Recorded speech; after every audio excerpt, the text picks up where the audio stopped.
అంటే ఇక్కడ మరొక విశేషం ఏమంటే వైఎస్ జగన్మోహన్ రెడ్డి గారు మిమ్మల్ని పార్టీలోకి తీసుకోవడానికి సుముఖత వ్యక్తం చేయడం లేదు. అయితే మీ కుటుంబంలోని మీ సోదరుడైన అన్నయ్య గారి హరిని వైసీపీలోకి ఎలా తీసుకోగలిగారు, ఆయన ఎలా వెళ్ళగలిగారు? ఈ విషయం నిజంగా $1 మిలియన్ క్వశ్చన్. ఇది నా తమ్ముడు రాజకీయాల్లో లేడు. రవీంద్రనాథ్ రెడ్డి గారు కుట్ర రాజకీయం చేశారు. ఎమ్మెల్యే గారు అంటే స్వయాన మేనమామ జగన్మోహన్ రెడ్డి మేనమామ జగన్ రెడ్డిని ఆ ఇంట్లోకి తీసుకుని వచ్చి నా తమ్ముడిని నాకు దూరం చేసి, తమ్ముడు అందరూ ఒకటే కాంపౌండ్ ఉండేది, అట్లాడితే 2 కాంపౌండ్లు అయినాయి. తమ్ముడు నాతో మాట్లాడకుండా అయిపోయినాడు. కంట తడిపెట్టిన వాడిని సొంత తమ్ముడు నాతో మాట్లాడకుండా అయిపోయినాడే అని చాలా బాధ కలిగింది. తమ్ముడు రాజకీయాల్లో లేడని జగన్ రెడ్డికి తెలియదా, రవికి తెలియదా? వాళ్ళు స్టిల్ నా నుంచి విభేదించి మా కుటుంబాన్ని ఒకరికొకరు కాకుండా చేసినటువంటి వ్యక్తులు వీళ్ళు. మరి నా ఆలోచనలో చాలా తప్పు జగన్ చేసిన పని. అంటే మీ తమ్ముడు మిమ్మల్ని సంప్రదించలేదా? ఇలా పిలుస్తున్నారు నన్ను పార్టీలోకి వెళ్ళాలా లేదని సంప్రదించలేదా? ఇప్పుడు కోరికలన్నిటివి కోరికలే గుర్రాలైతే అని ఒకటి ఉంది. ఆ విధంగా ఏం ఆశ చెప్పినాడో ఏమో తమ్మునికి తెలియదు. కానీ నా తమ్ముడు నన్ను ఇడిచిపెట్టిపోయినప్పుడు నేను చాలా బాధపడ్డాను. 2019 ఎన్నికల్లో మీ తమ్ముడే మీ ప్రత్యర్థి అయితే ఎలా ఉంటుందంటారు? ఎవరైనా పోటీ చేయాల్సిందే కదా, తమ్ముడైతేనేమి వేరే వాళ్ళు అయితేనేమి.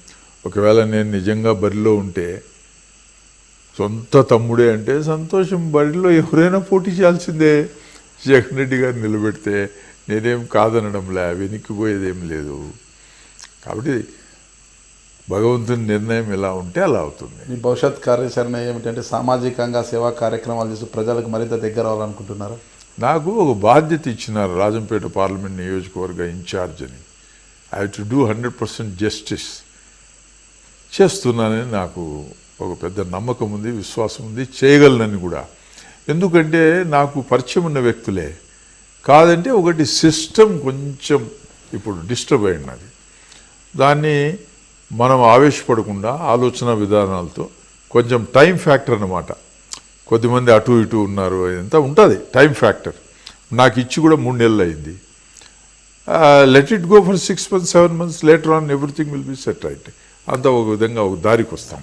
నిదానంగా చేసుకోవాలి. ఫోన్లో సంప్రదించుకోవడం, రాత్రిళ్ళ పూట మాట్లాడడం, నా తప్పు ఉంటే క్షమించయా, ఇగో ఈ విధంగా అందరం కలిసి పనిచేస్తాం అని సమయస్ఫూర్తిగా ఆ నియోజకవర్గ ప్రజల ఇష్యూస్లో కానీ సమస్యల్లో ఏదైనా ముఖ్యమైనవి ఉంటే ముఖ్యమంత్రి గారి దృష్టికి తీసుకుని వెళ్ళి నా చేతనైనంత నేను శ్రమపడి పనిచేయాలి అని ఒకటి. ఇంకా ఈ స్టేట్లో రాయలసీమ వెనుకోడ్డు ప్రాంతం, దీనికి కొన్ని పనులు జరుగుతున్నాయి.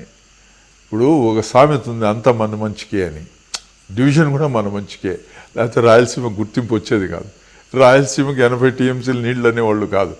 కాబట్టి ఒకటి ఇప్పుడు బాధపడతాం, కానీ కొద్దిమంది పెద్దోళ్ళు ఏమంటారు, నాయన అంతా మన మంచికెళ్ళారా అంటారు. కాబట్టి నేనేమో అంటున్నా, డివిజన్ కూడా ఒక రకంగా రాయలసీమకు స్పెషల్ అటెన్షన్ వచ్చింది, గుర్తింపు వచ్చింది. ఈ పొద్దు వివిధమైన కోణాల్లో రాయలసీమ అభివృద్ధి కోసం పాటుపడతానని చెప్పి ముఖ్యమంత్రి అంటున్నారు. కాబట్టి ఇది ఒక అందుకు మంచిదే. రాజశేఖర్ రెడ్డి గారి ప్రాణ మిత్రునిగా ఆయన తనయుడు జగన్మోహన్ రెడ్డికి ప్రస్తుతం మీరు ఇచ్చే సూచన ఏమంటారు?